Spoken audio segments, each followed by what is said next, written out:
plating. Double kill. Gain the lead. Triple kill. Welcome Spartans, I'm Darkest Hour 138. In this video, I want to talk about the progression, customizations, and other areas in which could use some changes. Let's get to it. First off, I want to say that I'm loving the game for the gameplay right now. There may be a couple small things that need looked at, but the game overall is fantastic. But the features around the game itself need some work. We'll start with the easy one, and that's custom games.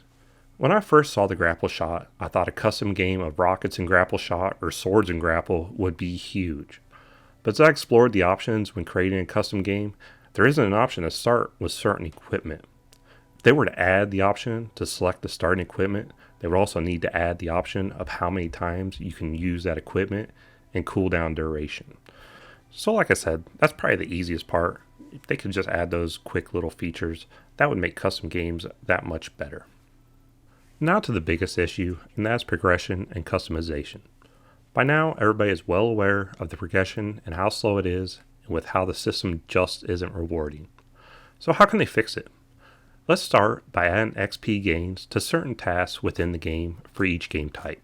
For instance, if you're playing the Slayer game type, then you should earn XP for each kill and assist. Let's say 2 XP for each kill and 1 XP for each assist. In this example, if you had 20 kills and 5 assists, that would be an additional 45 XP on top of whatever you earn through challenges. If this scenario were to happen now, and it is, then you simply are not earning XP for the required tasks, which makes the game feel that less rewarding. But the XP gains need to be for each game type. If you're playing Capture the Flag, then those XP gains need to be on flag steals, returns, and captures. They should not be for kills if the game type is Capture the Flag, and so on.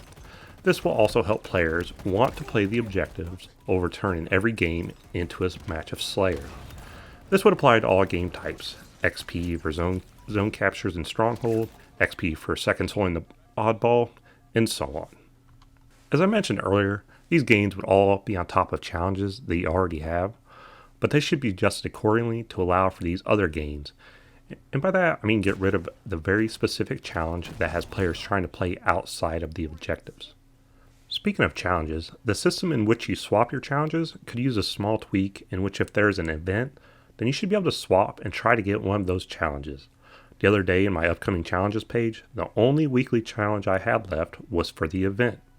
So I swapped one of my normal challenges thinking I can only get that event challenge, but no, it gave me a new normal challenge, which this still cost me a challenge swap.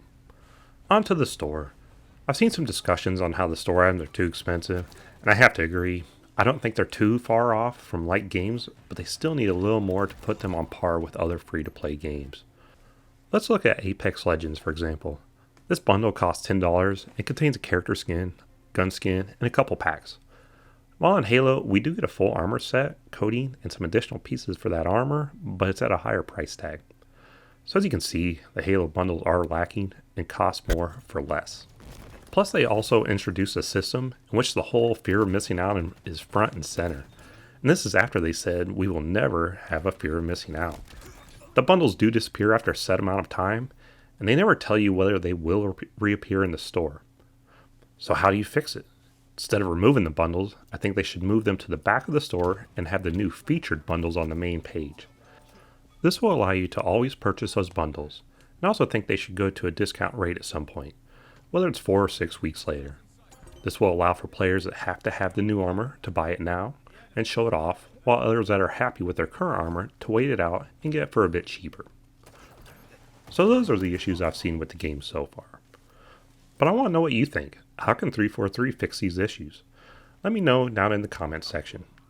And as always, please like and subscribe for more content. That's all for this one. I'll see you on the battlefield, Spartans.